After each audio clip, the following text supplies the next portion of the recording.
You really went through a detailed pitch of the pilot. Yeah, yeah. And then obviously you must have talked about where it was going from there. Did you have the full 5-year plan in your head? Or? No, not at all. I pitched in great detail, as I say, that first episode, and I hoped that would hook these potential buyers, Right.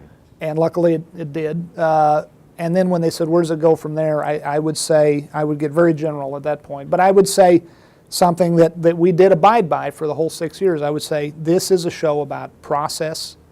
It's a show about transformation. It's a show about a guy willfully transforming himself from who he used to be to what he will become. And what he will become, if you give me the time to do it. And I can't tell you right now how many years I think it should be, but what I want to do with this show is I want to take this Mr. Chips character and have him turn himself into Scarface. And it was that general, and that was the pithy one-line sentence that I've probably said, like balloons should drop from the ceiling. It's probably the millionth time I've said it. But it's that old cliche about it's good to have this one-sentence pitch that people remember. And I have to say this one helped me out a great deal. This was a good one-sentence pitch for this show, and we stuck by that self-imposed franchise. That's what the show was.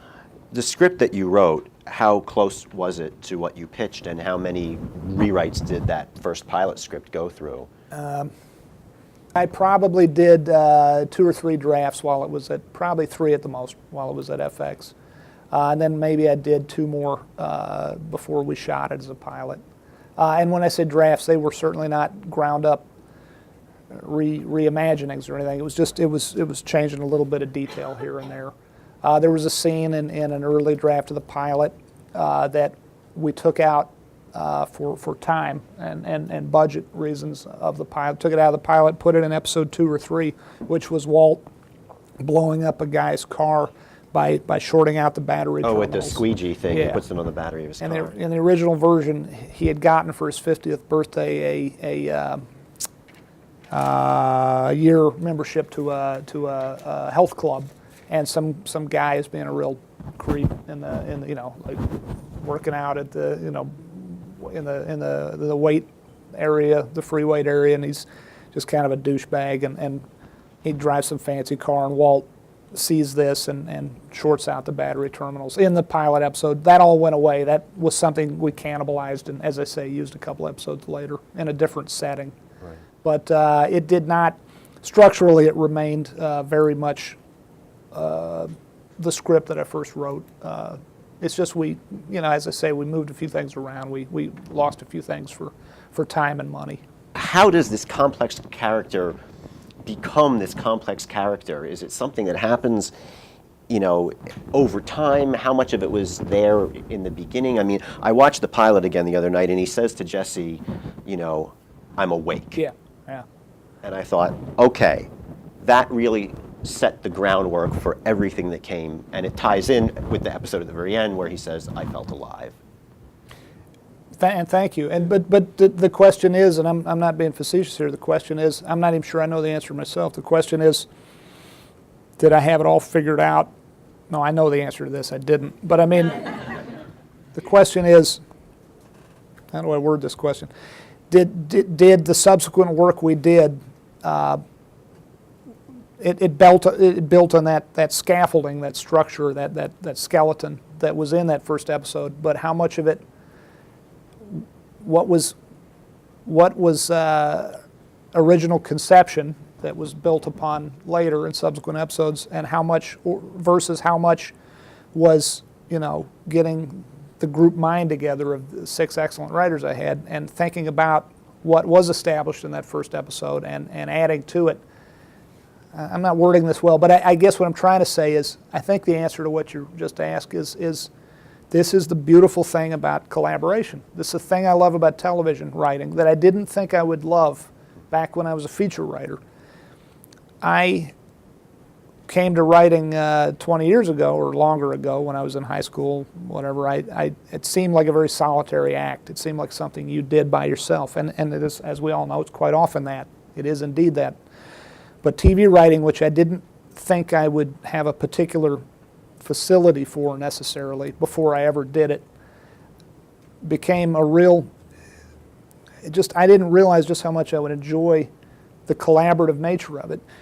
So much of what made Breaking Bad great, if it was, the things about Breaking Bad that were great, so much of those things derive from the 6 of us, 7 of us, counting me, in the writer's room, and coming up with ideas that to this day I couldn't tell you who came up with what idea. This hive mind, this group mind that gets going when everybody's juices are flowing and everybody's pulling on the rope in the same direction. You're not just breaking a story. You're not just breaking an episode. I mean, you're breaking a season. I Yeah. mean, when you open the beginning of the season with the shot in the pool of the eyeball floating in there, that doesn't happen until the end of the season with the plane crash. Right, exactly. So you know where you're ending when you start the beginning of the season. We knew that was a tough season. We knew that we were opening with the image that would end that particular season 13 episodes later. We knew before we started truly breaking episodes that year that the cause of that pink teddy bear being in the pool was a plane crash. We knew, as writers, we knew that the plane crash had to have been caused, at least inadvertently, by Walter White's actions or inactions, because if it were simply a coincidence, nobody would buy, or nobody would be satisfied by that. But that's about all we knew. We didn't know how as we got into the season. You didn't know Jane, and you We didn't didn't know know that whole Jane. thing, We and- didn't know Jane. We didn't know. You knew a plane crash and an eyeball. Yeah, and Walt was You have to responsible. get there from here. Yeah, and that was a very hard season to break, and I think we had to shut down that season. The one time we had a forced shutdown because we ran out of scripts because we were far behind, and that was very unpleasant, and I don't ever want to do that again. I felt like it was a moral failing on my part. That was unpleasant.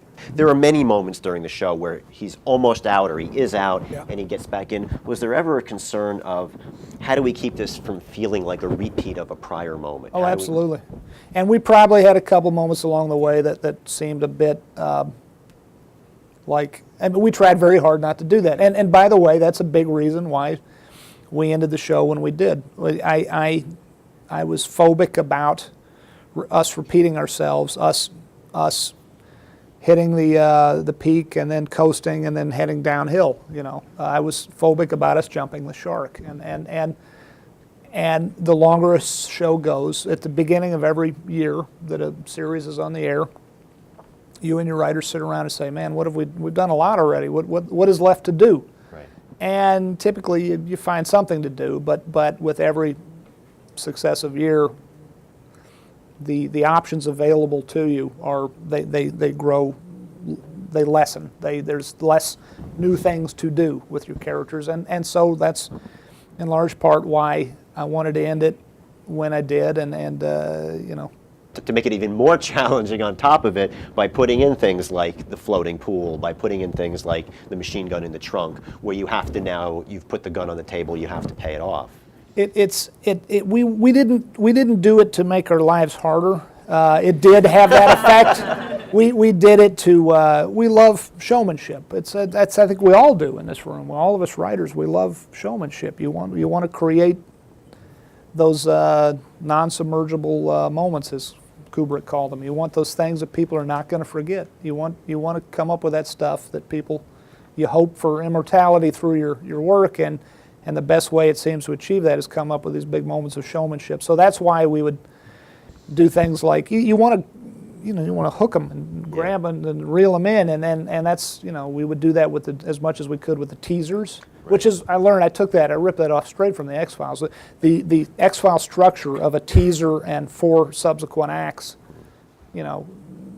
teaser, title sequence, and then Act 1, Act 2, Act 3, Act 4, of Breaking Bad is exactly the same structure of the X-Files. I mean, I took that whole cloth from the X-Files. And furthermore, I took Chris Carter's philosophy of just grab them as quickly as you can in those first 3 to 5 minutes, and then at the end of every subsequent act out, give them a reason to keep watching. I mean, it's not like he invented that. That's one of the basic rules of drama. Did the writing process and the rewriting process change at all from season 1 to season 5?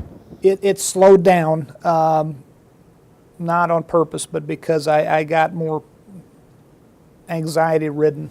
I got more neurotic about making people happy. I mean, you always want to do that. You always want to make the viewers happy from day one.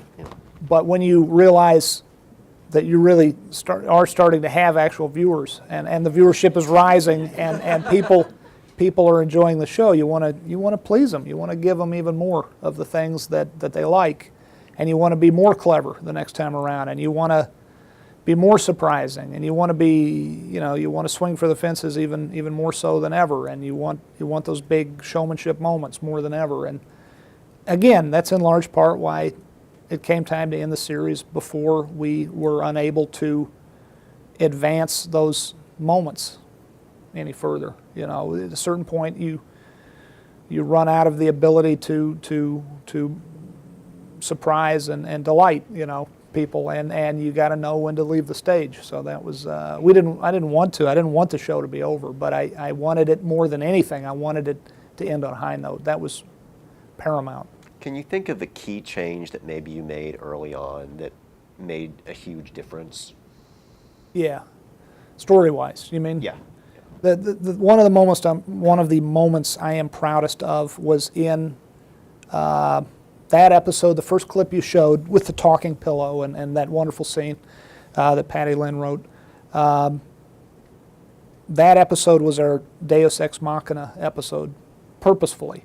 That episode was aired as the fourth episode to air, and that was the episode where we figured out, the writers and I figured out, that this was not going to be a show in which it was like the Laurel and Hardy meth catastrophe of the week. It's like we realized in that episode that, in other words, that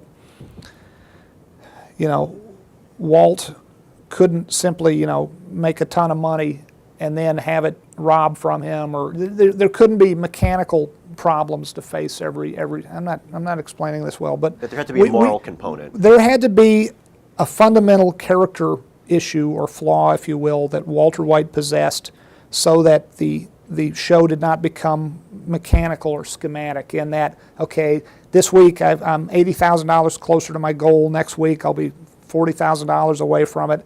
3 episodes from now, we'll have somebody rob Walt, so he has to go back to square one and keep cooking meth. We realized